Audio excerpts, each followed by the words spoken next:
Jordan Peterson just interviewed the former Prime Minister of Israel. And what came out of that conversation was extraordinarily eye-opening. We're going to talk about that interview, and some of what you hear may actually shock you. All right, folks, let's get into this. Look, I'm excited about this one. What you are about to watch is an interview between Jordan Peterson and the former Prime Minister of Israel, Naftali Bennett. Now, the one thing that I want to say about this is I want to first remind you of the fact that we are not going to go over the whole interview. If you want to see the whole interview, I highly recommend you go to Jordan Peterson's YouTube channel and you watch the interview. He also has a portion of that interview that's behind the paywall. I think you should watch it. It's really, really, really good. But the one thing that I will say, a couple of things. First of all, we're only going to go over portions. And yes, I'm going to interrupt it because that's what I do. So for anybody who writes a comment that says, stop interrupting, you weren't paying attention because I told you I would. And this is what I do. I hope to add value to what it is that you're watching. I want to provide some commentary. Now, the other thing that I want to point out, because this is important, that is, I did not like a single second that Bennett was ruling as prime minister. I want to disclose that right away. I did not view him favorably. I did not agree with virtually all of what he did. I had a lot of problems with his leadership. I think his leadership created many of the problems that we're seeing in Israel right now as we speak. But so much of what he says in this interview is actually very insightful.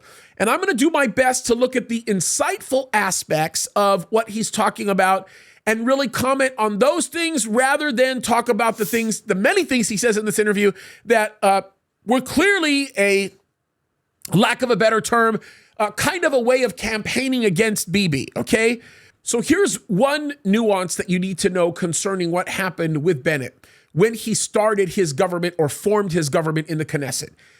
The way he did this was not a I'm better at the issues perspective. It wasn't I've got fresh understanding of what we should do. It had nothing to do with that. It was an I hate Bibi vote.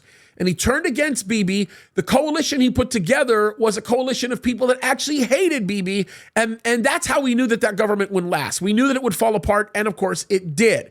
So there's a lot to be said about this, and it created a whole conundrum of problems because when the foreign minister took over from the prime minister position, it also was a pretty messy situation. And when Bibi came in, he came into a lot of mess. And there's so much to say about that. Maybe we'll do another video that talks about the history of that.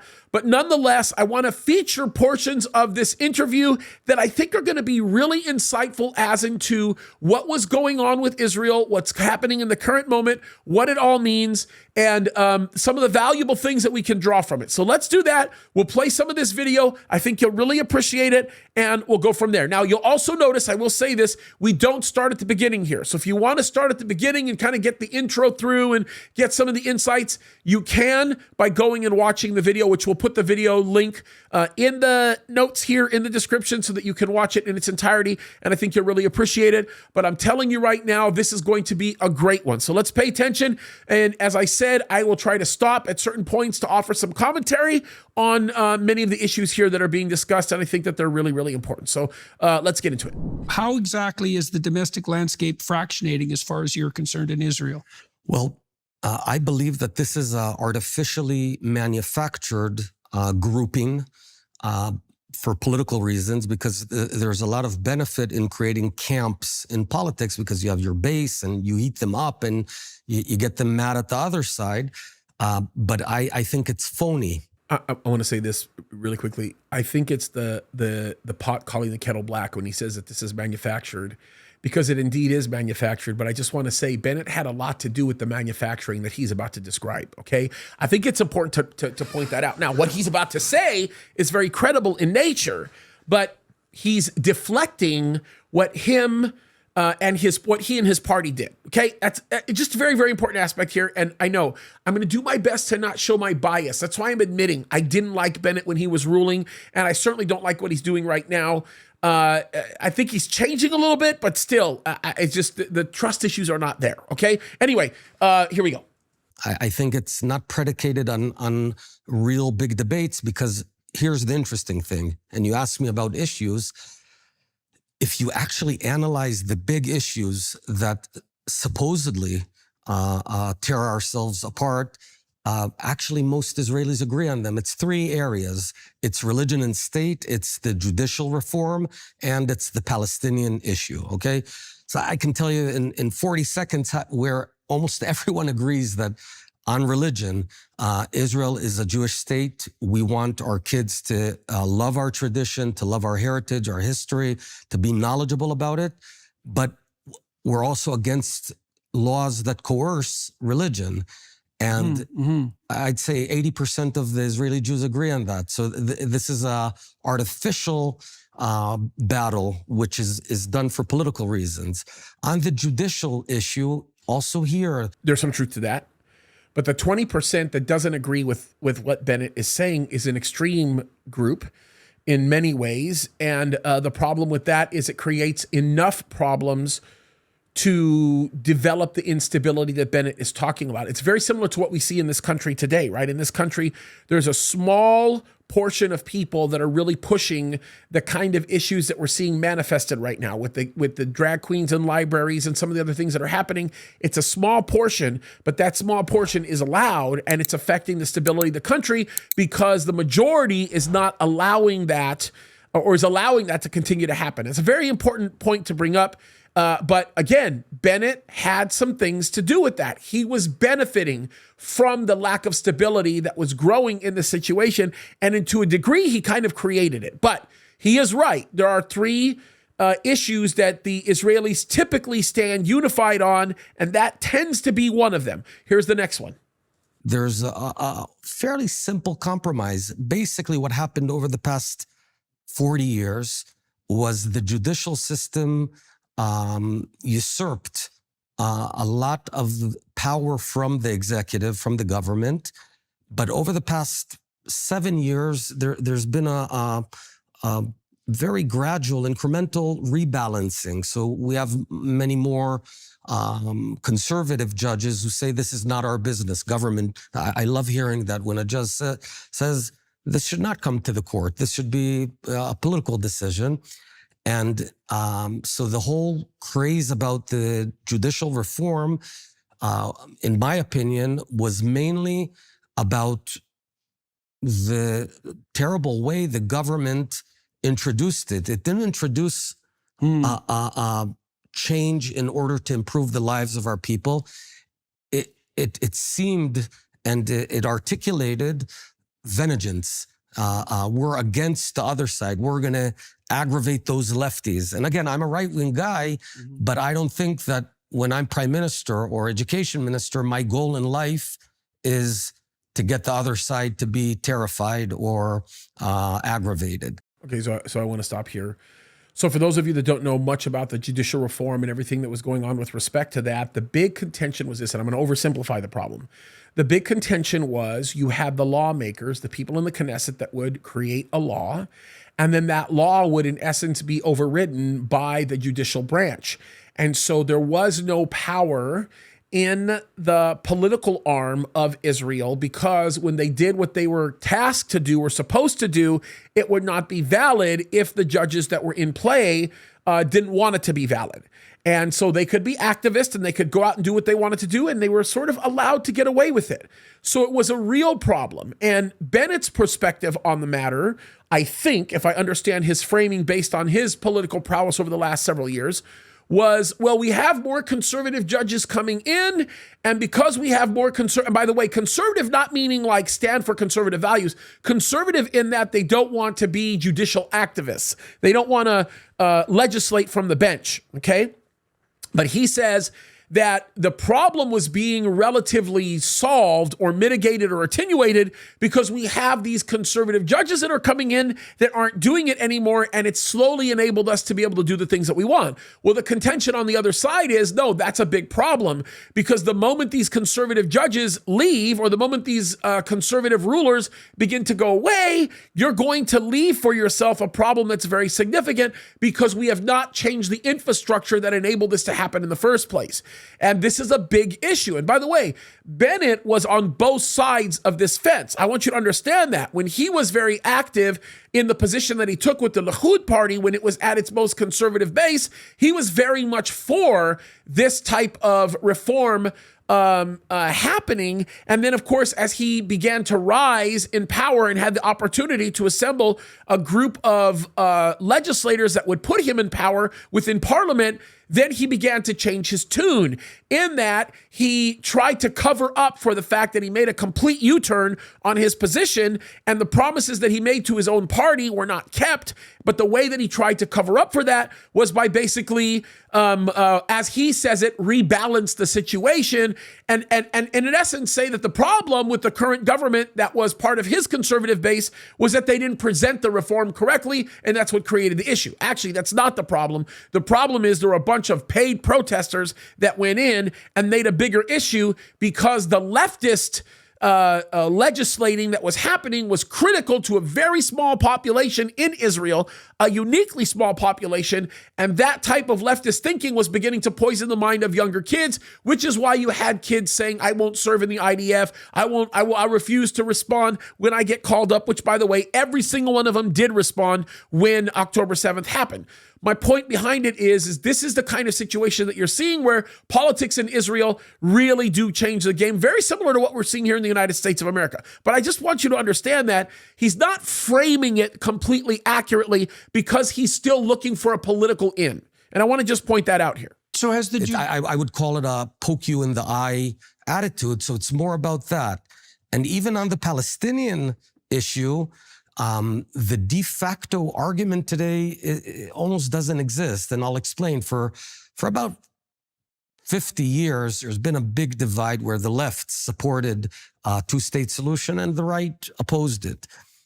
The past 20 years, the second Intifada, and especially now, post-October 7th, mainstream Israelis do not believe anymore that we should be founding a Palestinian state, certainly not in the near future.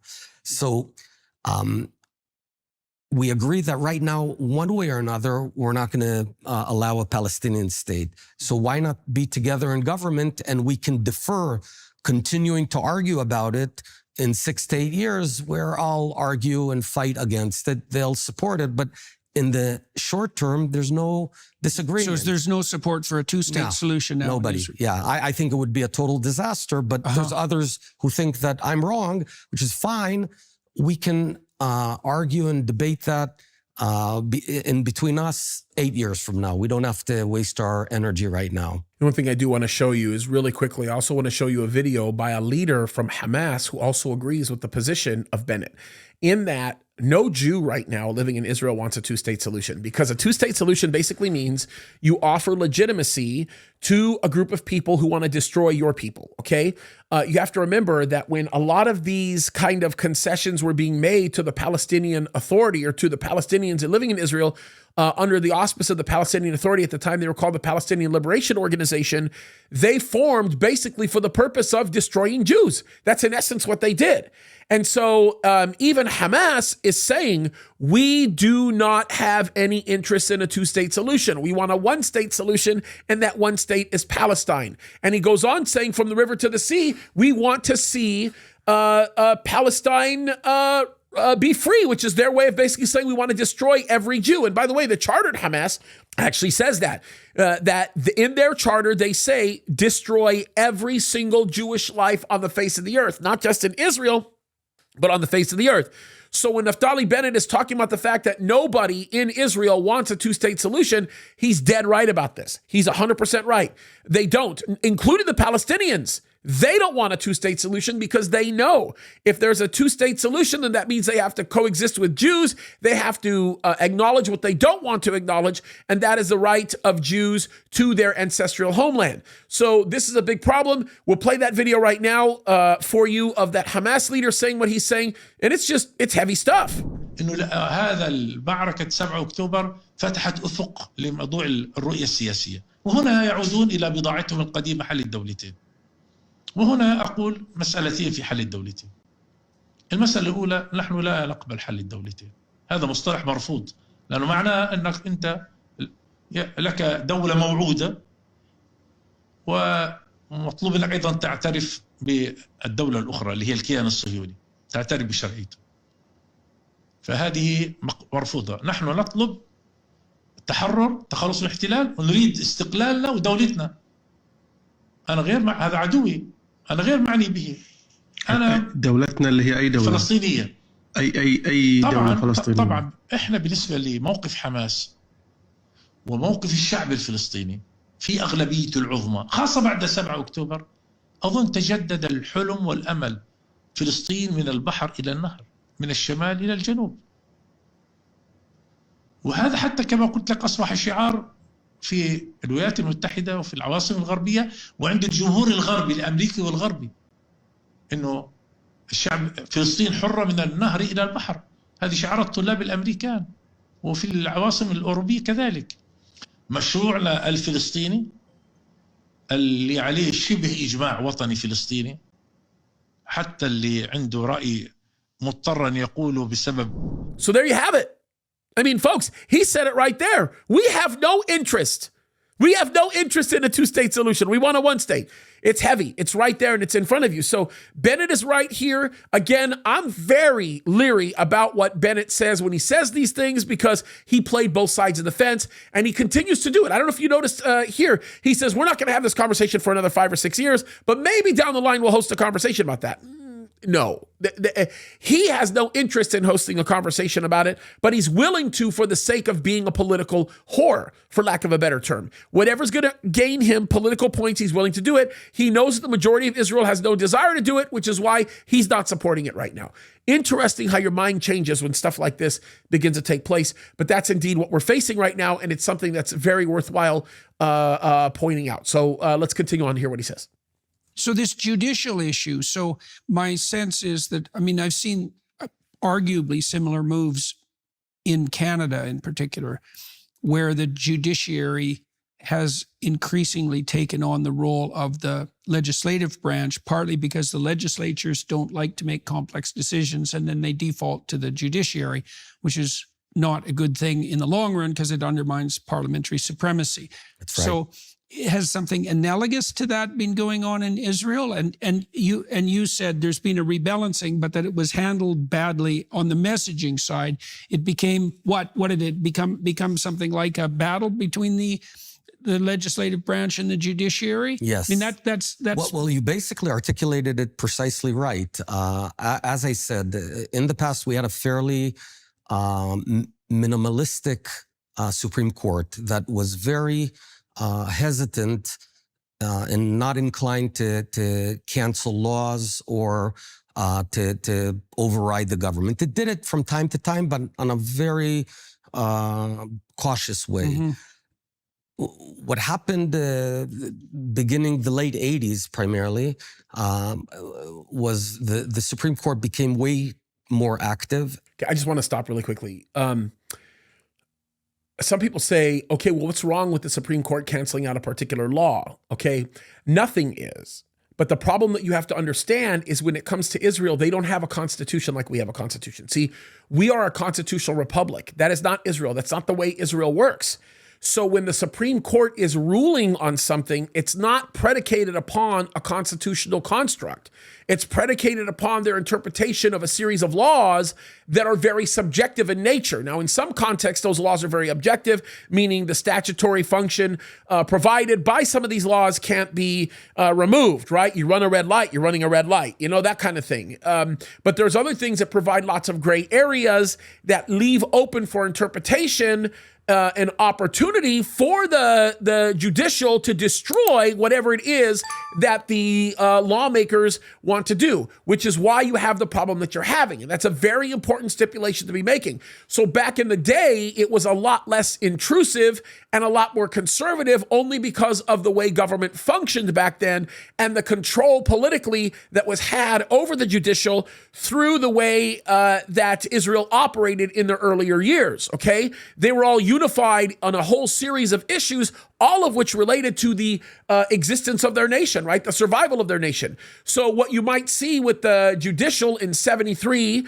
or in 67 or even in the 80s or the 90s during the Intifada, they're going to be a lot more unified in how they stand on these issues because they understand that their existence is predicated upon a unity that if they choose to give up, they're going to fall as a country. So as Israel began to go through a period of peace and prosperity over the last few years prior to October 7th, there was a lot more room and maneuvering for the political infrastructure to change how the judges actually participate in a way that created an opportunity for a few people to manipulate a lot of circumstances. And Bennett was kind of in the middle of that. He played on that. That's how he actually became the prime minister in this context. It was a play on hating Bibi. And that's exactly how he became the prime minister. So what he's saying is true, but it needs to be nuanced. The way I'm nuancing it, I hope helps. You know what I mean? You have to understand the context of what's being communicated here. And gradually began canceling laws and creating its own self-made constitution based on what's called basic laws in Israel. But they went too far. And was that primarily a leftist movement on the judiciary side? I would say so. I would say, yeah. Now, in many cases, you said it so right. In many cases, it was a result of government not being courageous enough to solve some or to figure out some very fundamental issues, like the draft law of Ultra-Orthodox. So when the politicians are not courageous enough, they throw it to the Supreme Court, and then they attack the Supreme Court for getting involved in what they couldn't solve. Okay, so he's right to a degree, and then he's wrong to another degree. So notice how he's saying, yeah, it's the leftist that's doing this, yet he doesn't want to take any responsibility for the fact that he had something to do with this when it came to skating around the issue of, for example, this ultra-Orthodox draft. Now, for those of you that don't know what this ultra-Orthodox draft is, let me give you a little bit of history. If you live in Israel, you're an Israeli citizen, you're born in Israel, you did your aliyah to Israel, it doesn't matter. If you're in Israel today, you live in Israel, you're a citizen of Israel, you're required to serve in the IDF. You have a certain amount of years where you're supposed to serve in the military, and there's no way around it, okay? Now, there has always been an exception to the ultra-Orthodox because the tenets of their idea of not being drafted is that they're religious people and they object on the basis of God did not call them to fight a war like the ancient Levites. God actually called them to manage the affairs of the priesthood, to manage the affairs of the religious duties that were incumbent upon them. And so there are whole families and generations that developed a unspoken agreement that if you came out of one of these Orthodox families, ultra-Orthodox families, you would not be drafted into the IDF. And instead, the requirement was you had to be studying. In other words, you had to be giving yourself every day to an intense amount of study to the Word of God in a seminary or religious school type of a situation. And what's become strikingly controversial is there's a growing population of kids that have no association with anything religious, but because they're a member of the ultra-Orthodox community, they're claiming that technicality and not being drafted into the war. Now, that's created a bunch of problems because there's a fairness issue that gets raised.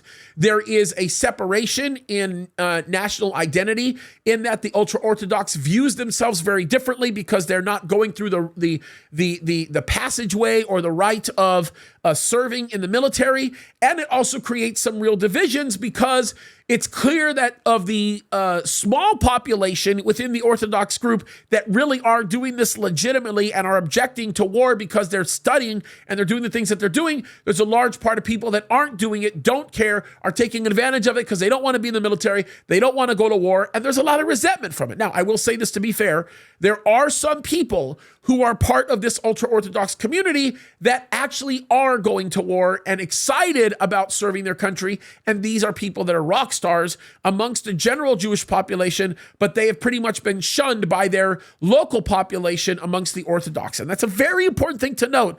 And so Bennett is kind of using this issue, which happens to be the greatest of hot button issues right now with Bibi, because of the right-wing group that actually helped form his coalition. They're demanding that concessions be made in this arena to make permanent what's going on. And what Bibi's basically saying is we have to make a law. You know, it's no longer going to be something that's in the under the purview of the current government that is installed. We've got to write a law for this, and we've got to make a permanent concession for this. So there's been a lot of controversy as to how that law should be written, what the law should say, what the rules should be. And perhaps one of the most controversial aspects of this is limiting the number of people that can actually participate in this avoidance of the draft, so to speak. So that's what Bennett's talking about when he's talking about this very issue. Just important to note.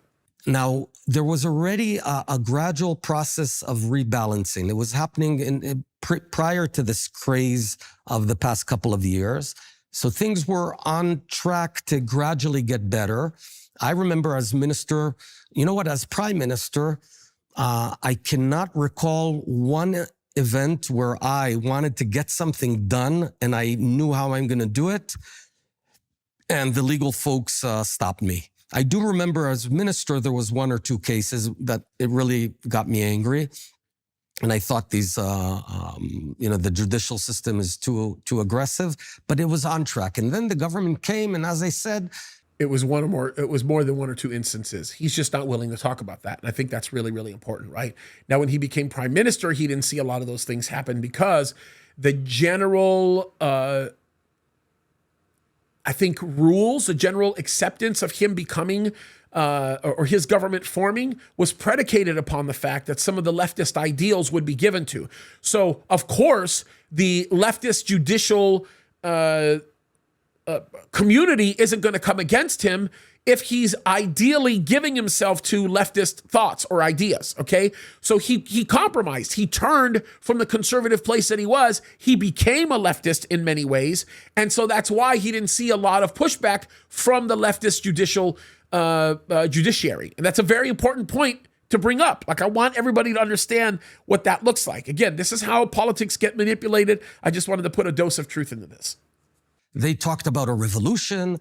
They said we're fed up with those lefties. And it's funny because I'm a right-wing guy, but what they came to do was to punish the other side, to terrify the other side. Mm-hmm. And guess what? They succeeded.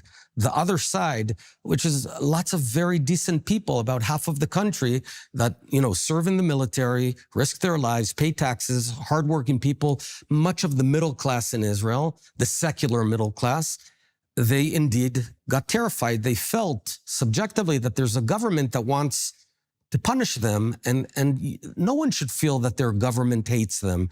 And that created a rebound effect of these huge protests and refusal to serve in reserve, which is a terrible thing, right? Because we need our army. And what happened essentially, year 2023 was a horrible year prior to October 7th. The whole country went crazy in this internal war. We got distracted from our enemies. Our enemies saw that we're killing ourselves from within. Mm-hmm. They saw our national immune system is getting weaker and weaker, and they waited, and bam. Yeah, so this is the one thing that I do disagree with. I disagree with the fact that Bennett was the way he characterizes this is half the country that felt this way and they felt scared and so on and so forth. It's not true. As a matter of fact, it's a lot less of a group than half the country that felt this way, number one. But number two, Bennett played on that. See, Bennett was the one that accentuated that so that he could gain favor amongst some of these leftist groups that put him into office and formed his government. That's how he played this. So he is responsible for creating some of this. I want everybody to understand that. He was responsible for creating some of this. Now, with that said, I also want everybody to know that he's right in that one of the likely reasons that Hamas felt the need or felt that they were in a good place to be able to attack was because they were seeing the weakening infrastructure that existed within Israel. But that weakening infrastructure was weakening at the hands of Bennett and people like him that were sympathizers of his causes in trying to de-seat Bibi, but unfortunately they grossly underestimated, and the nation of Israel came together. Matter of fact, Bibi is very popular right now in Israel, and his polls are growing and growing and growing and growing, and I should point that out. It's really, really important. So you think that was associated with that internal strife? Absolutely. Right? Absolutely. So the cost of internal they could have division. done this attack 2 years ago, 4 years ago, 10 years ago, 12 years ago. We know from intelligence, from hard intelligence, that they were following this. And you know what their biggest mistake was? That they attacked. We were doing a great job tearing ourselves apart. Right. That attack, a horrendous attack, stopped the craze. And now we have another opportunity to get our act together, and we have to seize this opportunity. Now, it stopped the craze because many of the people that were being hired from the outside coming into protest were not going to go into a war-torn area to protest because they knew what the potential implications of that could be, especially with the rise in rockets that are coming in and all the other stuff. It's not attractive to go to Israel right now and to make a few dollars protesting on behalf of some political group. I want to point that out. It's very important. By the way, one thing we should do here is you guys should take a moment to go look at the interview that I did with the brother of the prime minister, the current prime minister. Edu Netanyahu is a really, really smart guy, has a lot of incredible insight. And what he said concerning the judicial reform in the interview that I did with him is really, really good. And I want you guys to pay attention to what he has to say. I hope and pray that you guys will click on that and watch it, because he gives a lot of very rich and powerful insight concerning this dynamic that Bennett's talking about right now. So let's talk about, well, first of all, I'd ask you just for a definition, because there'll be lots of people who don't know this. The second Intifada. Tell us about Intifada and exactly what it means. Which, by the way, Intifada is a very serious buzzword that comes up in Israel because it's more than a buzzword. Okay? It is responsible for the death of a lot of people, and it goes back to Islamic fundamentalism. Remember, fundamentalism is a word that I like to use, not fanaticist or radicals. It's fundamentals. If I am a fundamentalist of the Bible, that means, or a biblical fundamentalist, it means I believe in the fundamentals of the Bible. Just like if you are an Islamic fundamentalist, you believe in the fundamentals of the Quran, and the fundamentals of the Quran tell you to kill and to lie and do many of these things. And as we talk about this, I want everybody to be aware of how actually important this is in understanding some of Israel's recent history and why they're doing what they're doing in the current moment. Okay, so let's pay special attention to what Bennett says, because what he says is important. The Intifada, the second Intifada, started in, I believe, October of 2000, where, just as a way of background, beginning 1993 all the way to 2000, Israel engaged in the Oslo Accords, a labor-led government led by Yitzhak Rabin, the prime minister that was thereafter assassinated. They believed that we need to reach a compromise with the Palestinians, and ultimately believed in the two-state solution. At that time, I was a soldier. I opposed it, but I could understand the other side. I can understand that they had a theory that if we hand over land, they'll fulfill, the Palestinians will fulfill their national aspirations, and we'll live side by peace. And a slim majority of Israelis support that. Yeah. Hence, what happened was already in the 90s, as we handed more land over to the Palestinians, it started in the Labor government, then Netanyahu continued and handed, I believe, about 13% of Judea and Samaria, the AKA the West Bank, to the Palestinians. We began seeing more and more terror from the very areas we vacated. Notice how he says Judea, Samaria, aka the West Bank, and I love that because I don't call it the West Bank. None of you should call it the West Bank. You should refer to it as Judea, Samaria, because when you say the West Bank, what you're saying is the West Bank of Jordan. But that's their way of not acknowledging the existence of the state of Israel. That's why we don't say the West Bank. That's why we say Judea, Samaria instead of saying the West Bank, because we acknowledge the statehood of Israel. We acknowledge the legitimacy of the nation, and it's words matter. And I think that's really important. What happened in the Oslo Accords, though, was the Palestinians formed an entity, a government called the Palestinian Authority. And a big tract of Judea and Samaria, of the controversial territories, was handed to them, almost half, and they govern it to this day. What happened in October 2000, there was a violent uprise and war against Israel that started, and it manifested itself in daily suicide attacks that where Palestinians came in, usually with explosive vests, entered a bus in Tel Aviv or Jerusalem, blew themselves up, killing a dozen Israelis almost every day. It was horrible. It was a terrible period. And I had been living in Manhattan running my company, but the R&D center was in Israel. It was back and forth. Finally, we had enough. And in March of 2002, we went forward with Operation Defensive Shield, and we recaptured those territories militarily. And to this day, we have the way it runs is they govern themselves on the civilian aspect. So we don't. They have their own government. They had elections. It's a democratic government, though. They only had elections once. They only had their election once because they never were allowed to do an election again. Mahmoud Abbas is not a good guy for a lot of reasons. Actually, he hates Jews too. He actually believes that Hitler killed the Jews not because they were Jews. He killed the Jews because they were terrible people. They were bad people. So he's not a good guy. The other thing that I should note, and this is also a very, very important picture to be able to draw, is the fact that I had been in Israel during the time of this Intifada, and it was a crazy time. You'd walk the streets, you'd see most people walking with guns on them, off-duty IDF people, so on and so forth. I remember us going to a place like Ben Yehuda. We were there, and it was a nice, enjoyable time that we had. 20 minutes after we left, a bus exploded because of a terrorist. So we would see this a lot. Like, this was something that was happening quite a bit. And it was getting worse and worse and worse. And finally, Israel had to step in and had to act because of its own existence. I mean, they were being put at risk. And this was a very, very tough time for Israel because of this so-called holy war. And by the way, to this day, the Palestinians rewards the families of those who choose to go out and martyr themselves and kill Jews.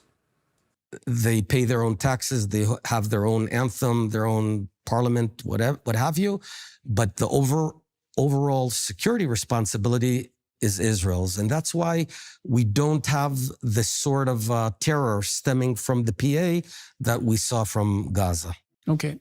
So let me switch a bit to I'm going to ask you a complicated question. I want to lay out, if you don't mind, how the situation in Israel looks to me. Not that that's particularly important, but it'll give you a chance to restructure the story if necessary. Sure. I want to tell you how it looks to me from the outside, and I've been trying to sort this out very carefully in my imagination too. By the way, as he outlines how Israel looks to him, I want you to just think about this. Jordan Peterson's brilliance as a psychologist also helps him to do very well with geopolitical analysis, because what he's observing here, I think, is very correct on a lot of levels. And there might be some nuances that I would not necessarily agree with, but what he says here is generally correct. And that's an advantage, because I know of lots of politicians in the region that cannot analyze as clearly as he's analyzing this right now. And that's important. But I wanted to keep this portion of the interview so that you can kind of see his conclusions and understand how Bennett adds to this. And then we'll get into another conversation that I think is really important. And then one more conversation, and we'll wrap this up. But take a listen to what Jordan Peterson says is his perspective concerning this, and we'll get into that, so that I can have a clear head about the circumstances in the Middle East. Okay, so I'm going to start with the Abraham Accords, and they're very striking to me, because I saw a number of. The first thing they indicate is that there are profound divisions within the Arab world with regard to Israel and how Israel should be treated and dealt with. And the Abraham Accords formalized an agreement with a number of Arab states that Israel should be regarded as a valuable trading partner. Now, the reason for that, as far as I'm concerned, is threefold. The previous approach wasn't working. Israel's proved itself to be an economic powerhouse. It's like a second Silicon Valley in many ways. There are extreme economic advantages to partnering with Israel, trading with Israel, and learning from the Israeli experience. And then Israel is also a formidable military powerhouse. And so the combination of those three things was sufficient, along with some alteration in the stance on the more forward-looking Arab side, to make agreements of peace with Israel a reality. And we saw that happen in the Abraham Accords. Now, my sense is the Abraham Accords are viewed with something you might describe as extreme skepticism and horror even by the Iranians, most fundamentally, because they don't want to see that. They're sworn enemies of the United States. They're sworn enemies of Israel. They're sworn enemies of many of the Arab states that signed the Abraham Accords. They are seriously not happy about this, and they'll do anything to undermine and destroy it, along with Israel and the United States. And so, okay, so then let's think about that in relationship to Palestine. So you're putting forward something approximating a two-state solution. That's been a solution that's been proffered in the past. But the problem with the two-state solution is it's predicated on the idea that the parties involved in establishing the states want states and they want peace. And my sense of it is that Iran would sacrifice every single Palestinian in a heartbeat if they could do serious damage to Israel and the United States in doing so. And Iran continually funds the agitators in let's say Hamas and Hezbollah, for example, to do nothing but cause Israel and the United States problems, and they don't give a damn in any way, shape, or form about the Palestinians. That's exactly And so I don't understand at all, first of all, how the Israelis can negotiate with the Palestinians with the Iranians lurking behind them, doing nothing but to causing trouble and funding at every possible opportunity, every way of breaking down any possibility of peace, because what do they care whether the Palestinians make peace with the Israelis? That's just annoying to them from a foreign policy perspective. So I don't see any victory. I don't see any potential for solving that problem as long as Iran is pulling the strings behind the scenes. It's in their best interest, given their stated foreign policy objectives, to keep the Palestinians and the Israelis at each other's throats for as long as possible. And if that does in the Palestinian people, oh well, collateral damage in the bigger game.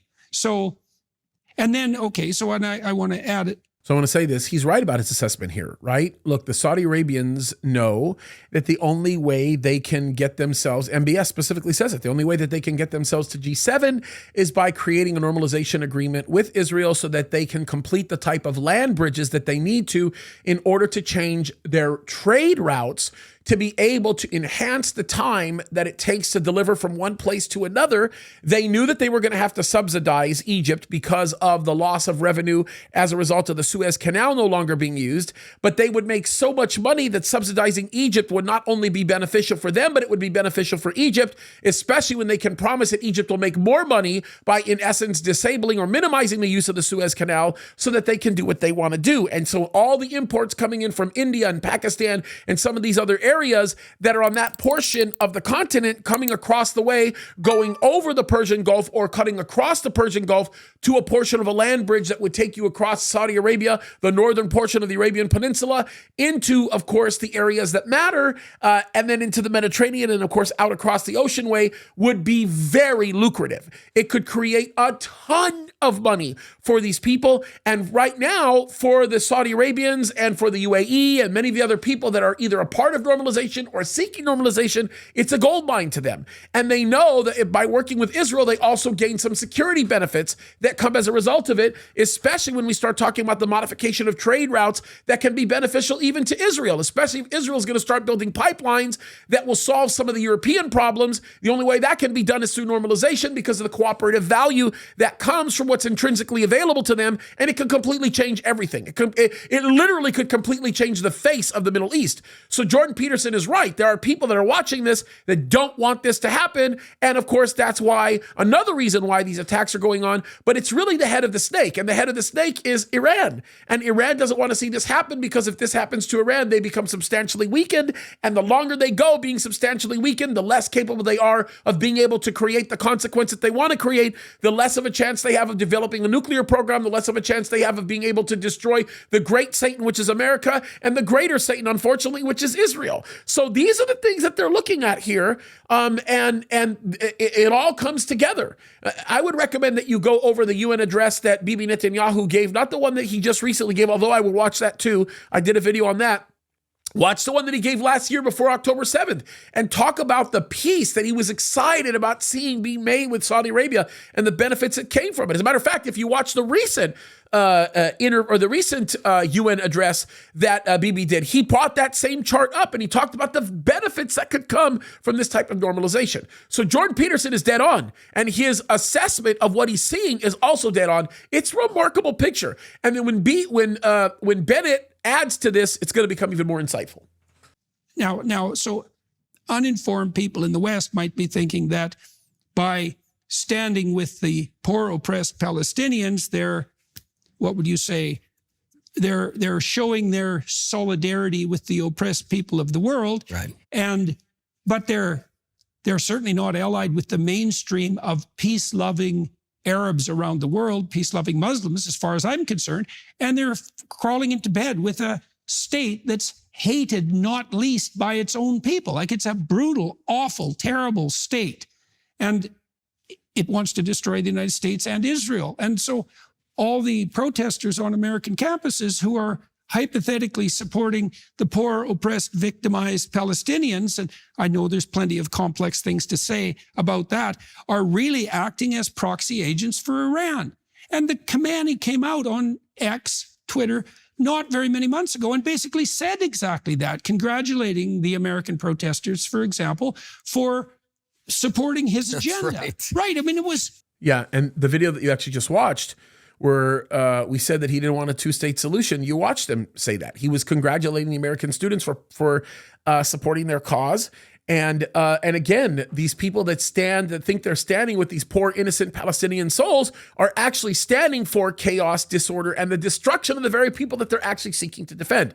It's so backwards because these people don't understand. These college students don't know our culture. They don't know our language. They wouldn't know any of this if it walked up to them and slapped them in the face. And that's the problem. Because of their lack of awareness, the fact that they could be easily brainwashed, because they're not well educated, they're actually brainwashed in these institutions. This is why we're seeing what we're seeing. And that's why they're running around going, free Palestine, wearing these keffiyehs that if these women wore these keffiyehs in Gaza, they would be killed. I mean, that's the reality of it. They don't get it. They don't see it. They don't understand it. But the devil is loving this because it's a fast track to destroy these young lives. And that's exactly what's happening here. It was mind-boggling. It didn't seem to slow down the protests at all. Okay, so the first question, having laid that out, is like, is there anything that I'm missing with regards to the positioning of Iran in relationship to Israel and the United States? No, I think you've hit the nail on its head. About a decade ago, I came up with a strategy against Iran, and I called it the octopus, terror octopus, or octopus strategy. I want you to listen to what he says about the octopus strategy, because he's dead on. It is right. And I don't think he came up with it. I think that there were some great political strategists that were speaking about this. As a matter of fact, it came from Bibi's camp within the Likud that was talking about this octopus. As a matter of fact, I'm almost certain that if you go back to the presentation that Bibi made, I want to say 10 years ago, regarding the nuclear capacity, the nuclear capability of Iran, he uses the same terminology. So Bennett's he's taking credit for something that is not originally his principle. He may have made it popular. I don't know. I wouldn't even know what to say about that. I'm not going to call him a liar. But what I am saying is he's playing the political game very, very well. Now, the one nuance that I want to add to Jordan Peterson's perception of it, which, by the way, is super correct. I don't think he's wrong about this. I just want to add to it. I want to add to the fact that Iran is the one who's the original promulgator of this. The perception that Jordan Peterson is bringing up is that this is something that is sort of a multifaceted picture that's all feeding into Iran, and Iran is regurgitating it out at a more stronger level. I'm not saying that Jordan is saying it exactly that way, but that's kind of the implication. This was all birthed in Iran. This has become an Iranian issue. Now, there are some aspects of what we're seeing in Gaza that were birthed by Islamic Brotherhood. We'll get into that in just a second. It'll be one of the last segments that I'll show you. But this is a very important aspect of what we're discussing here, because you need to understand the context of where this came from. The first thing was to understand what's going on, and then you can build a strategy. What's going on in the Middle East is about 70% of the problems in the entire Middle East stem from the Islamic Republic of Iran. I'd probably venture 80%. I'd say it's more now. I mean, maybe it was because he just gave an off-the-cuff thing, but an overwhelming majority of it. Because what he might not be taking into account here is some of the destabilizing that we're seeing in the region in Sunni Arab states are coming as a direct result of a response to an action being taken by the Shiites, okay? So this is a very important issue. Iran is influencing the Middle East in ways that the Middle East doesn't even realize they're being influenced in, because the Middle East is functioning on a reactionary level and an anticipatory level, as opposed to building something with the understanding that it will turn into the more beneficial cause. That's what's happening here. I think it's really, really, really important that we hone in on that, like really critical. I would view it's a very radical regime. By the way, also incompetent and corrupt, a bit similar to the Soviet Union of the 80s. I wouldn't call the Iranian regime incompetent. Definitely corrupt, but I would not call the Iranian regime incompetent. I think that there's a lot of competence expressed in Iran. I think their competence is limited because the knowledge that they have, and I think it's being thwarted a lot because God is protecting Israel. But I certainly would not call them incompetent, because if they were incompetent, they would not present the kind of problem that they are presenting to the whole world right now. They wouldn't be as effective as they are effective. So let's actually be reasonable, and let's just say that they're competent, and let's treat them as though they're competent. Let's treat them as though they're serious and that they mean business. You have to. If they weren't incompetent, then we wouldn't be worried about their drones. If they were incompetent, we wouldn't be worried about the guidance systems that they were building and developing for the Hezbollah to the north. We wouldn't be worried about what they're doing with respect to the Yemeni Houthis. All of these things are a concern because of the competence of Iran. And Iran has, in many ways, mastered the production, design, and build-outs of drones. And that's a very important thing that Bennett's not pointing out here. I don't know why, but he should. But what it does, it exports its ideology and terror. By the way, I think I know why, but I'll leave that be. With its arms all across the Middle East, every country it touches, it ultimately destroys. It's like the anti-Midas touch. Mm-hmm. Look at Lebanon, look at Syria, look at Iraq. It's like Yemen. So in all these places, it builds a local proxy, sometimes based on Shiites that live there, but not always. For example, Hamas is a Sunni organization. It empowers them, it funds them, it provides them weapons, it trains them, and ultimately it also commands them to generate terror. Not only against Israel generally, but also against Israel. Now, And I'll say straight at this point, we need to topple the Iranian regime. That's what we need to do, and it will fall. The mistake that Israel has made for the past 30 years, and I was a soldier, I was fighting Hezbollah, which is essentially the fingertip of one of its tentacles. The mistake was that we have expended and exhausted ourselves fighting those fingertips of the octopus. And instead of directing our energy to topple the goddamn head of the octopus. And what I did as prime minister, I gradually I wanted to not have wars on our borders because that's playing to their strategy, and redirected our efforts to the head of the octopus. Israel has done a lot of work throughout the years on the nuclear dimension, but my point was it's not only about nuclear. Let's topple the regime. Now, how do you do it? I'm not talking about all-out war. I look at the Cold War as a very good, case analogy. Mm-hmm. And ultimately, the Soviet Union fell without war. America never bombed. You know what I did when I became prime minister? The first month of on my job, I dedicated to deep study of Iran, its society, its economy, and what America did in the 80s to accelerate the toppling of the Soviet Union. It turns out America did a lot. Reagan's America empowered oppositions in Eastern Europe. Why can't we do that? It strengthened the enemies of the Soviet Union in Afghanistan, Mujahideen, etc. Later, it had unintended consequences. But my point is that we need America and Israel and the West to apply tremendous diplomatic, economic pressures and covert, overt, cyber, lots of stuff to accelerate the demise of Iran. This regime will fall because it's much weaker than we think.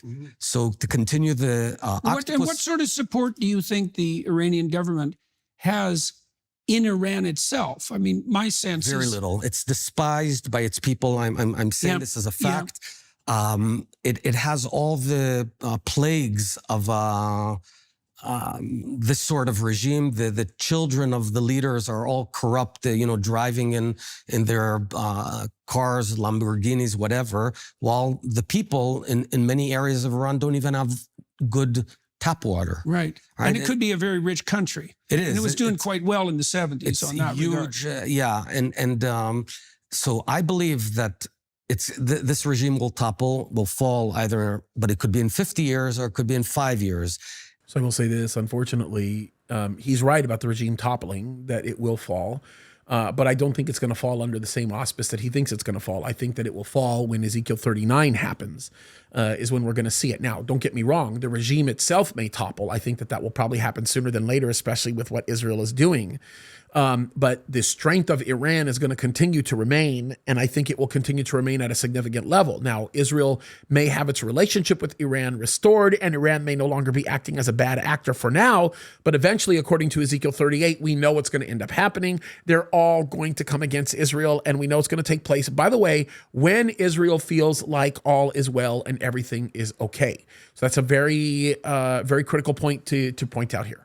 And what I did when I met the Biden administration and the folks there outlined a bunch of about 30 different vectors of action that we can take, soft action, and sort of divided the job between us and them. There's some areas that we could give you an example. Every time there's protests there, you know what the first thing the regime does? It turns off the internet, so you can't communicate. Why don't we ensure that the internet's on with technologies like Starlink, etc. There's lots of stuff, easy stuff, cheap stuff that we can do to accelerate the toppling. All we need to do is help the Iranian people, which are a great people. And unfortunately, my successor discontinued this policy, but I think it's time to... What he calls a discontinuing of that policy really relates to what's available to them in the moment where they're actually fighting for their existence. Okay, the issue of maintaining a level of ability to access internet by the regular Iranian people isn't going to matter much in light of the moment that they're in trying to topple a regime. They have to remove the regime first, and then they can focus on providing the tools to communicate with the people so that the people will stand sympathetic towards their cause. Think about it like this, and Bibi's actually talked about this. You can communicate until you're blue in the face with the Iranians, but they are not going to find any confidence in what you're saying or even find consensus publicly with what you're saying until they know that the regime is toppled. So the focus has to be on the toppling of the regime first, because as we found out, you're not going to be able to get the Iranians to do it. You're going to have to destroy the regime to give the Iranians the confidence that they need to be able to take their country back and do exactly what needs to be done. And even when that happens, we're still going to see the Gog-Magog scenario. So that's it's important that we talk about this. Low blow by Bennett here. He's not being fair to Bibi. And I just want to make myself very, very clear. He's still not being fair to Bibi. He's a pain in Bibi's butt. He's a pain in Israel's butt in some ways. Let's leave that be. By the way, he's a lover of the UN, or at least was a lover of the UN. Kiss the rear of the international community. We'll just leave that be. what do you see happening in the West, in the United States, with the rest of the Western countries, with regard to their stance contra Iran? And I'd like to hear about what you think is being done that's actually effective, and also what you think is being done that isn't effective or counterproductive. Well, by and large, they're not doing enough. And everything I described, there's a bunch of moderate Arab states, Saudis, Emirates, Bahrain, Egypt, let's say Jordan. There's lots of subtleties here, but I would just say all of them hate radical Islam. Hate radical Islam in one of two strands, either the Shiite strand, which is Iran, or the Sunni strand, which is the Muslim Brotherhood. They can't always voice this publicly, but they need Israel to lead the way. Their biggest dream is for Israel to step up to the plate. And up to the plate, and what in relationship to radical Islam? Fight radical Islam, weaken it, choke the money. There's so much that we can do with great ROI. I mean, it's not the most complicated stuff that we're not doing. America is perceived in the region, and I'm not going to talk about one side or another, as unstable and sort of doesn't see things through. So, you might be there today, but you're out tomorrow. And in this sense, Israel is there. He's not wrong about that. He's absolutely right. And Israel is the one that's doing the very thing that the United States of America should have been doing for a long time. So the idea here is if, like, for example, one of the core tenets of the normalization agreement is that the United States would agree to enhance the security of the Arab nations and enter into normalization with Israel. Well, the problem is when you have a weak leader in the United States of America who tells Iran no, and Iran says yes, we told you don't. Yeah, Kamala Harris said don't. The president said don't. Both times. Largest missile attack in world history, right? So they didn't listen. So the problem is if I'm Saudi Arabia, how in the world can I put my trust in a normalization agreement that's sealed or guaranteed by a security promise that we know isn't going to happen? So their goal is to be able to look to the people that they know can make the security happen, and they're going to start working with Israel. If the United States is going to be contentious in this situation, they're going to rely on Israel, which is why normalization with Israel has become so much more important to these people. Because it's no longer just a normalization agreement that provides economic benefits. It becomes a normalization agreement that provides security benefits. And the people that can provide that security is none other than Israel. That's very critical to see. Bennett's making that argument backwards here. We're here to stay. We didn't choose our neighborhood, but we're stuck in the neighborhood, and we're a reliable partner. Granted, October 7th, we took a hit on our credibility because it should not have happened. But I think we're in the process of strengthening again, and stuff that's happened over the past month or so that seemed pretty clever. That's the sort of thing that we got to be doing. He's talking about Operation Grim Reaper and so on and so forth. And I do agree. I think that there should be a general consensus amongst the international community that supports Israel for all of the things that they're doing. And I think it's really critical. So let me skip over to a section where they discuss what they call a third Jewish state. And I'll talk about that in just a second. Let's just take a listen to what he says here. Do you know, Jordan, the current state of Israel is the third instance we have sovereign Jewish state in the land of Israel. We had it twice before, what's called First Temple. That was King David and Solomon. Then several hundred years later, the Second Temple for several hundred years. But what people don't realize that in our first Commonwealth and second one, we were united and sovereign only for about 80 years. David's grandchild, Rehoboam, Solomon's son, he screwed up, and the kingdom of Israel divided into Judea, 2 tribes, and Israel, 10 tribes. And they never got together again. And subsequently, the Assyrians conquered Israel, those 10 tribes, and we lost them. We lost 80% of the Jewish people. And all Jews today are descendants of Judea. That's why we're called Jews. So it was because of an internal divide that we lost our sovereignty. Okay, I want to just interrupt his assessment of the ancient Jewish history. There's lots of things he's not talking about. First of all, like any secular Jew, and Bennett is definitely a secular Jew, he is not admitting the kingdom of Israel under the rulership of God himself, right? Because the nation of Israel was ruled by God for quite some time. And it fell apart after we began to see the kings being introduced. Remember, the nation of Israel said, we want a king, we want a king, we want a king. Samuel's like, please, you can't do this. God finally tells Samuel, let them have what they want. So Saul is their first king. After Saul, their first human king. Their first king was God. It was, he was their first king. So the second king, which was the first human king, was King Saul. Then you had King David. Then you had King Solomon. Now, what he didn't tell you was King Solomon had a son who ruled the nation unified. His name was Rehoboam. It was during Rehoboam's rule that the nation split. You had 10 tribes of the north, 2 tribes of the south. The northern kingdom was referred to as the northern kingdom of Israel. The southern kingdom was referred to as the southern kingdom of Judah, which of course is why they're called Jews, because all Jews are descendants of Judah at this point. I mean, obviously there's many Jews that are descendants of tribes that come from the north, obviously. But the point behind what I'm trying to say is that the association of the ancient homeland is oftentimes held with the southern kingdom of Judah post-unified kingdom, because they don't acknowledge God as being their first king. I've heard Bibi acknowledge God as being their first king on multiple occasions, which has gotten him in hot water. But the reality of it is, that's why he says what he says. So when he says that unified Israel within the first Jewish state only lasted for about 80 years, he's being hugely erroneous in making that statement, because it's not true.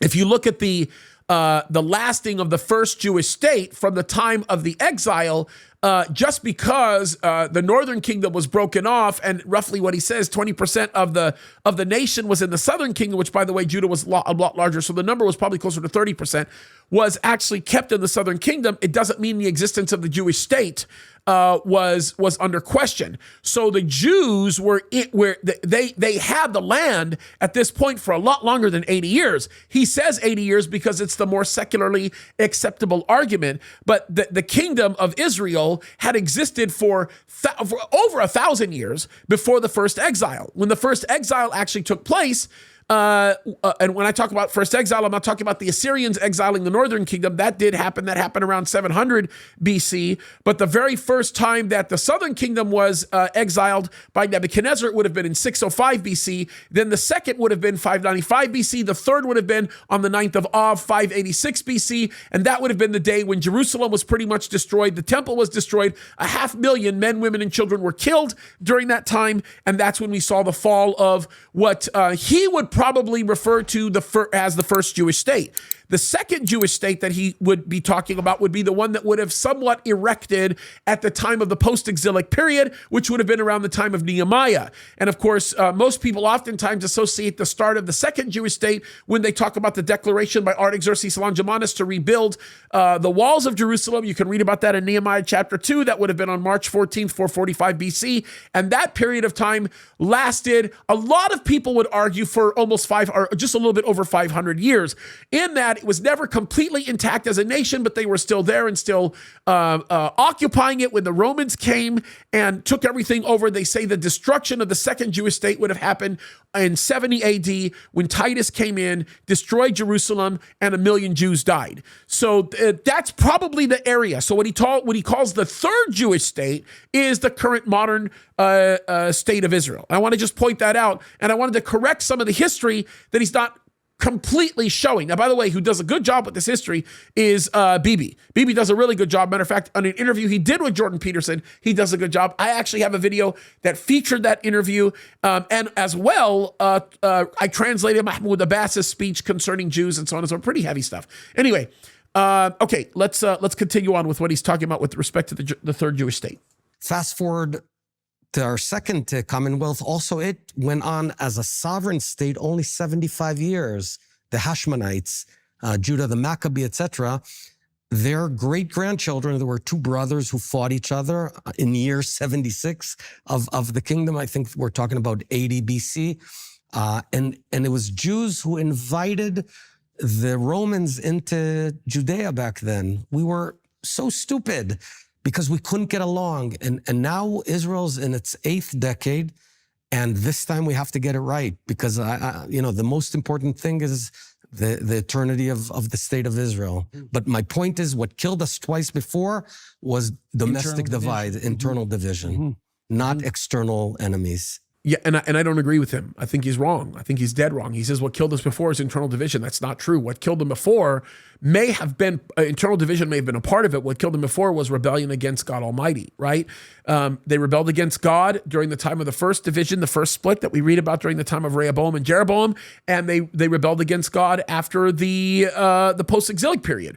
So all of these relate to that, and this whole idea of inviting the Romans in, it's not what he says it was. The Romans had already been there, and actually the Romans were ushered in, if by anybody, not by the Jews, they were ushered in by the Greeks.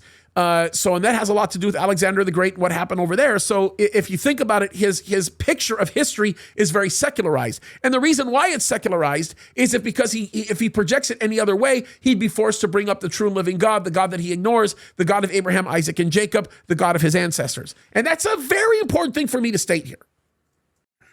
So I want to return to the issue of, there's two issues you brought up that I'd like to discuss, if that's okay. Everyone outside of Israel, and obviously many people within Israel, are wondering, how did the events of October 7th come about? Now, we already outlined the structure of Israel's external enemies. You have Iran, you have them in cahoots with Hamas, there's all sorts of bad players there, so they're just looking for an opportunity. You said the internal division that was obvious in Israel. A massive distraction. If our enemies could choose one wish, it would be year 2023, the internal divide. Like if you were a genie and you came to Khamenei and said, what do you pray for? He would say that there's internal division. Those 8 or 9, 10 months, 10 terrible months of division where we're killing each other. So that's his best wish. Right. And as I said, had they not attacked, I don't know what would have been left of our country, because we were killing ourselves. And it seemed almost unsolvable. And so I would call it weapon of mass distraction. Right. I'm not sure I even agree with that assessment. I think the issue that was dividing them was going to work it out quite well. I think there's a bigger issue of division right now over the hostages. I think that his assessment of this is not correct, but that's because he's ignoring the biblical precedent as into Israel's history, which is causing him to realize this. Now, with respect to the actual cause of October the 7th, listen to what he has to say here. It's interesting. Is what happened. We don't need, there's tons of Iranian bots that are fomenting and Russian bots, but we're doing a good enough job killing ourselves, even without the Iranians and the Russians. And we Israelis have to tackle this and solve it. Right. And the only way, in my opinion, is unity governments, left and right, bipartisan for the next decade. To bring the warring sides together. Yeah, because you're in the tent, Right. Well, you are anyways. Right. You're stuck with each other anyways, regardless of how divided you are. Well, the same thing is the case in the United States with the 50-50 divide between the Republicans and the Democrats. What you've seen over the past 30, 40 years, that those famous polls that would you have your child marry someone who's Democratic if you're a Republican, and the huge divide, which happened in America. And that sort of thing might happen in Israel if that's where it gets terrible, because it's fine to have different policies, but I won't marry someone who, whose parents hold a different political opinion. Yeah. Because it's not about opinions. It's about tribalism in the negative sense. Yeah. So one of the things that's very mysterious to outsiders, and as I said, likely Israelis themselves, is like, how do you account in a non-finger pointing way, let's say, for this apparent massive security failure? Like when I look at that, I think I'm trying to put myself in the position of the security people. And I know, a tiny bit about security, having to be concerned about it from time to time.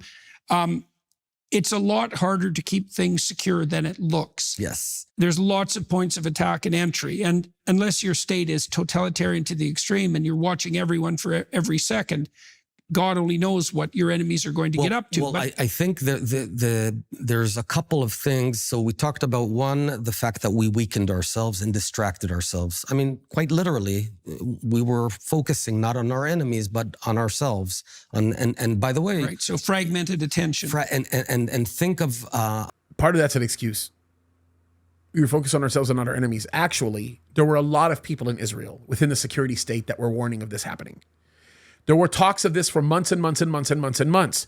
There was an elite group of leaders, a lot of which were sympathizers of Bennett, that actually felt like we didn't have to worry about any of this. And look where it led us. But I'd be interested to see what he continues to say here. when you have very talented and smart people using their energy to kill each other, they'll do a good job at it, because Israelis tend to be very talented and smart. So if you direct it inward, you'll kill yourself. That's definitely, you know, I think this would not have happened if we didn't have that horrible year of 2023. I also want to say this. I don't agree with that. I think it still would have happened, number one. And number two, Israelis have been always good at disagreeing with each other, but they don't kill each other. Okay? Bennett is communicating something. I'm just going to say it. I'm going to outright say it. And I hope people close to him watch this. It's a lie. He's not being truthful. Jews do not kill each other. It's not a part of their normal practice. They stand together. That's like, of any group of people that stand together, it's Israel. My friend David Tall, who's very dear, I have lots of very dear Israeli friends to me. I come from the Middle East. My mom and my dad were both born and raised in Egypt. Me and David both speak Semitic languages. We spend a lot of time talking to each other, and half our conversations look like we're about to bite each other's heads off. But then we love each other. We spend time with one another. We break bread together. That's what we do in our culture. We have disagreements. We don't kill each other over our disagreements. That's a lie. Bennett's playing the political game. I just want to point that out. And I made my disclaimer at the beginning of this that I've never really liked him in the political arena. And I mean, there may be a few things that he did as prime minister. I'll say, okay, well, that makes sense. But the reality of it is, I've never really liked some of the things he's done. I think he has not advanced the cause of Israel. I think that he's damaged the cause of Israel. That's my perspective. I also would say that this is sort of a rule in history of mental rigidity of leaderships, sort of what happens in terms of intelligence. Think Stalin Barbarossa.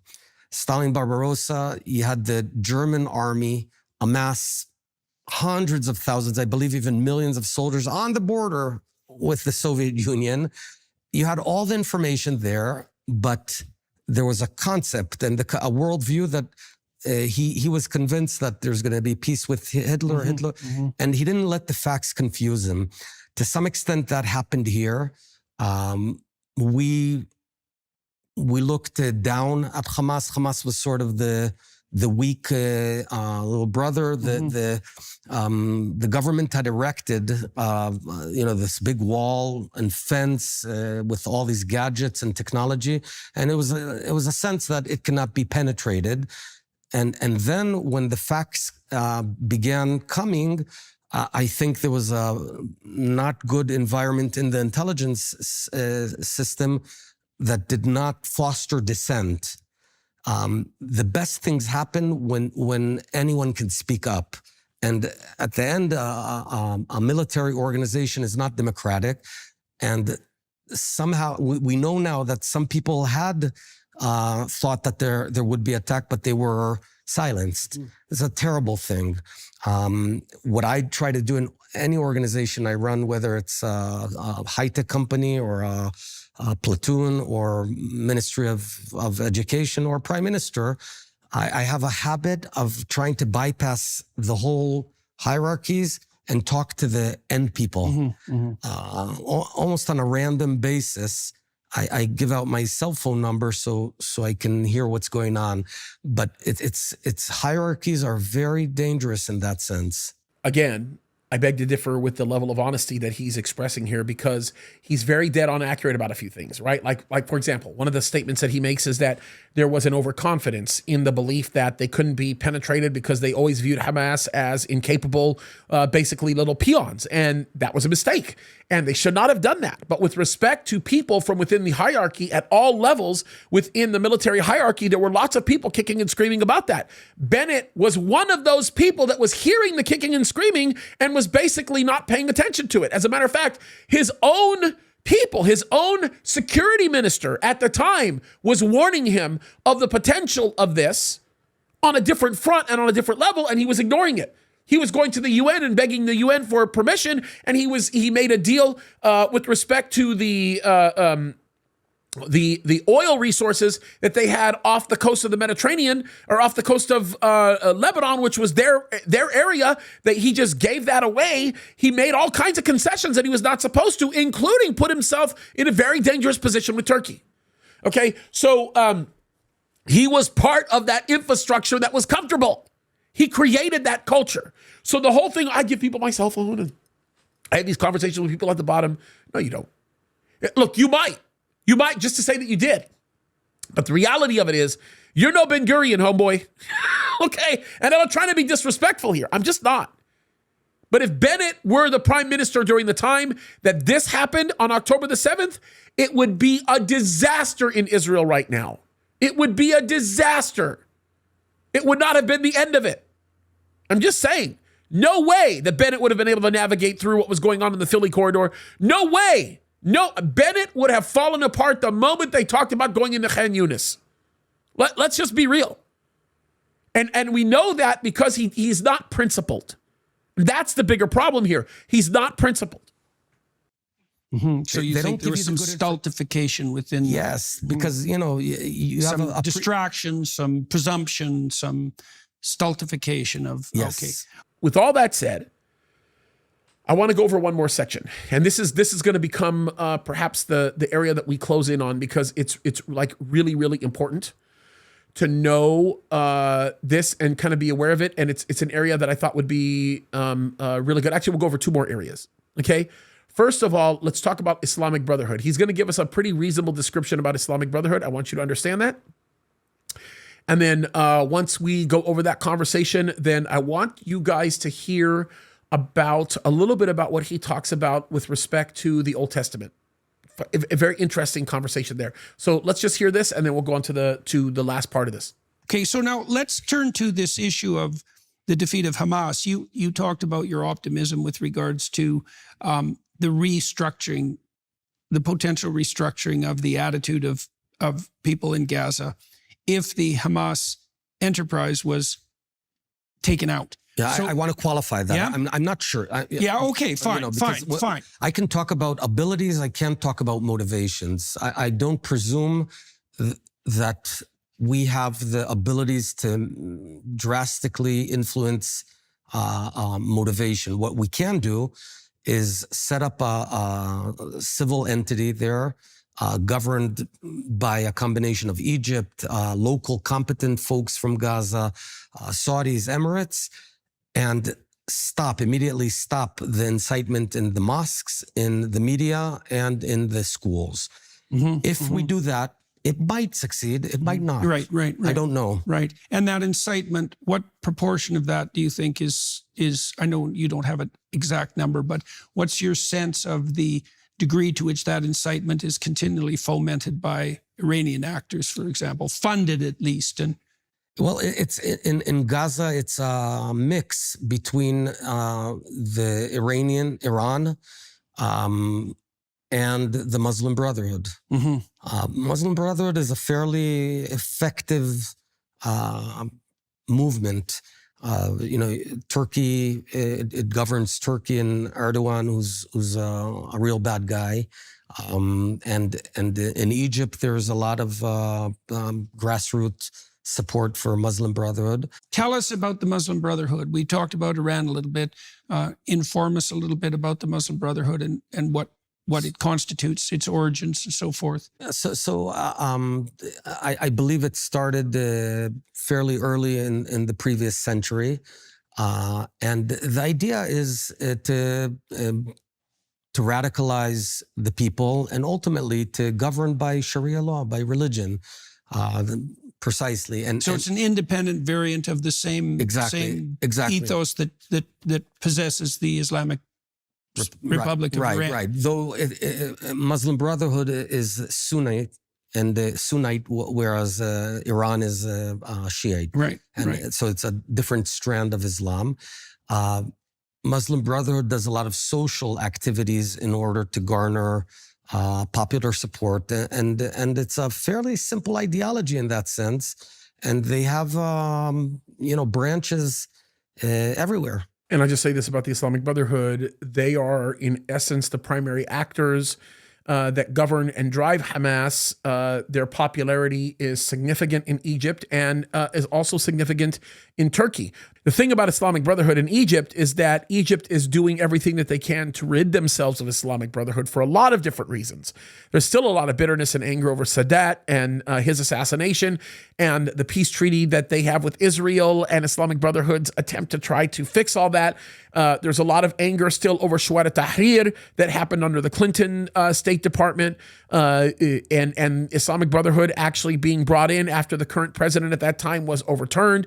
There's a lot of that stuff. There's a lot of bitterness that exists within. And then, of course, the area of Rafah, which is the northern border of Egypt and the southern border of Gaza, is heavily guarded by Egypt because of the feelings that they have towards Islamic Brotherhood. That should be said. I think that's important, okay?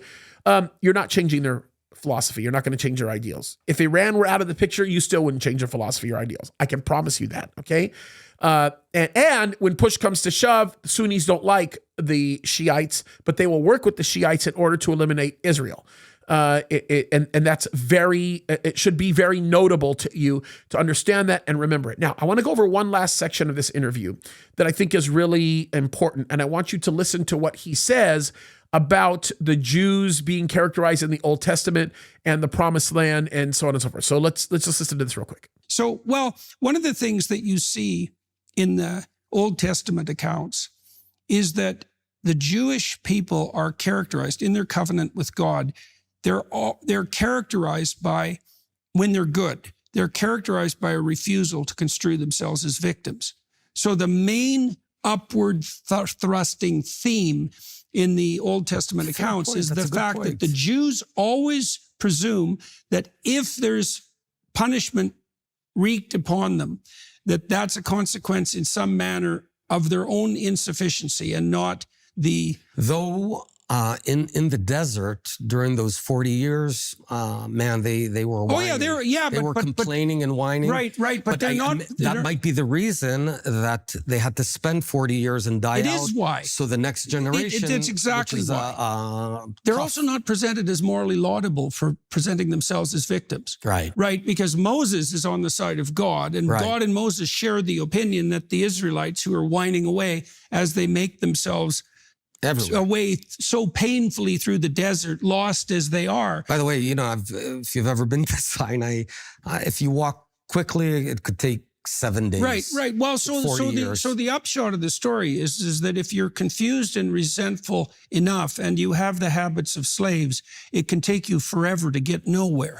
Right. And that's exactly so right. They just had to die out. Yeah. Well, it's 3 generations, right? Something like that. 40 years, yeah. Right. And that is the consequence of their slavish habits, right? They're used to being told what to do. They can't settle their own affairs. They can't regulate their own behavior. Right. They're very impulsive and hedonistic. As soon as Moses disappears for 15 minutes, they're off dancing naked, drinking too much, and worshiping the golden calf. They have the habits of slaves, right? And the rectification of that, and this pertains to what you said earlier about building resilient young people, is that you don't want to raise young people with the habits of hedonistic slaves. Right.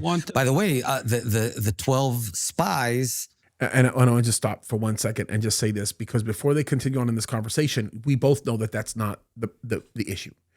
We both know that the real issue here in Israel, and that's the problem with what happened in the desert, the Bible tells us this, it was their unbelief that created this situation. Their unbelief is what instilled the rebellion. Their unbelief is what instilled the actions that they did. Their unbelief is what did all of the things that we're seeing actually coming into manifestation right now. So it was their unbelief that did this, and their rebellion against the true God, the God of Abraham, Isaac, and Jacob. It was their disobedience that set this up, and not their lack of initiative or their complaining or so on and so forth. The lack of initiative, the complaining, the lack of movement was a more of a symbol or a consequence of their decision to choose not to believe in God. So that's a big deal. Listen what he says about the 12 spies. So essentially 10 of the spies came back whining, and Yeah, 2 of the that's spies came back saying, all right, it's going to be tough. They didn't, they saw the giants and all that. They said it's going to be tough, but it's a beautiful, wonderful land, and let's go do it. Well, And I want to correct this. 12 of the spies, when you look at the 12 spies, 10 of the spies did not come back whining. 10 of the spies came back in unbelief. Let's correct the terminology. The 10 spies came back saying we're going to get our butts kicked, even though God said he's going to give it to them. The 2 spies, we both know, Caleb and Yeshua, they both said, no, God's got this. Look at all these beautiful things that are there. God's going to give it to us, so let's go. 10 did not believe, 2 believed. 10 chose to disobey God, 2 chose to obey God. That's the characteristic issue here. That's the fundamental issue. Now, they're playing all their psychoanalysis and doing this, but this is a secularized perspective on this. Jordan Peterson is a cultural Christian right now. I don't know if he's born again yet. I hope he is. I have a ton of respect and admiration for him, right? But this is a secularized view of what happened. The Bible tells us what happened. It's not surprising that part of the story popped into your mind, because it's very germane to this discussion. Is that so? Moses and his people are on the threshold of the promised land, right? So they've succeeded in crossing the desert and escaping from tyranny. So they send out scouts of the future, essentially. Yes. Right. And some of the scouts come back and say, well, the future's already occupied by people we can't possibly defeat. You were nothing but a power-mongering tyrant who led us through the desert. We were better off with the Egyptians. It's like, what's going on here? Yeah. If I remember the story correctly, the earth opens up to swallow the faithless scouts. And No. It's a different story. No, the earth opens up on a different guy called Korah. Oh, that's right. Okay, that's right. So anyways, the end of the story is exactly what you said, which is the leadership is transferred to the... By the way, they were leaders of their tribes. They weren't just scouts. So the sages tell us that they weren't just scouts. They were actually the leaders of the 12 tribes, and they had to be replaced. But one of the most fascinating periods is the initial entrance into Israel back then by Joshua, and then the subsequent hundreds of years where suddenly a slave nation is governing, itself, not as a kingdom, not as a united kingdom, but as with tribes. Distributed responsibility. Very distributed, Yeah. Well, in the ethical... Almost too much, by the way. And not too much distribution, but too much selfishness of tribes. Too many times they didn't help each other when they ought to have. And then comes, Saul and King David and unites the whole thing. Right. Notice his assessment and how broken his assessment is. He says that the problem during that time was that they were too selfish and they were fighting each other. He won't acknowledge the fact that they refused to listen to their first king, which was God Almighty. That's what happens with a secularized approach. And folks, this is a good place to close this conversation, because the secular view of Israel right now is in essence the same problem that existed during the time of early Israel. When you take God out of the equation, you open the door for attack and destruction. Now, the good news is this, and here's where God gets the glory. God promises that he's going to restore Israel. God promises, and he kept that promise. And God promises that nobody will ever be able to pluck them out of their land. And God also tells us that the thing that's going to be the permanent savior of them is when they're restored to their true king. When Christ Jesus comes into play, their true Messiah comes into play, and Jesus sits on that throne that we know he's going to sit on during the millennial reign. Folks, that is where we begin to see the restoration of the nation of Israel. A lot of the secularized approach that he takes to this is a function of him removing God from the picture. And that is the story of what we see right now in modern day Israel. That's the story of what we see around the world. Unfortunately, that's becoming the story of what we're seeing in the United States of America, right? But I want to remind you of one very important place to look at. And that is a section in the Bible where Jesus gets asked, what is the greatest commandment? I want to read you the passage. Let me read this to you. This is Matthew 22, verses 36 through 40. It says this, and I'm not going to get into a lot of the theology that drives this at the beginning, why they tried to entrap him or whatever. I want to focus on Jesus' answer. But look at this. This is verse 36 of Matthew chapter 22. We'll stop at verse 40. He says this, Master, which is the great commandment in the law? And Jesus said unto him, thou shalt love the Lord your God with all thy heart, with all thy soul, and with all thy mind. This is the first and great commandment, and the second is like unto it, thou shalt love thy neighbor as thyself. On these two commandments hang all the law and the prophets. And the funny thing, I think the thing that's remarkable about this, as I look at this statement and as I recognize what Jesus is saying, is these guys do not predicate right now. Bennett does not predicate the existence of Israel upon whether or not Israel chose to obey God's commandments. God chose Israel, regardless of what Israel did. God's grace has been shined upon Israel, even when Israel rebelled against God. But the failure of the nation was always predicated upon them not obeying the commandments of God.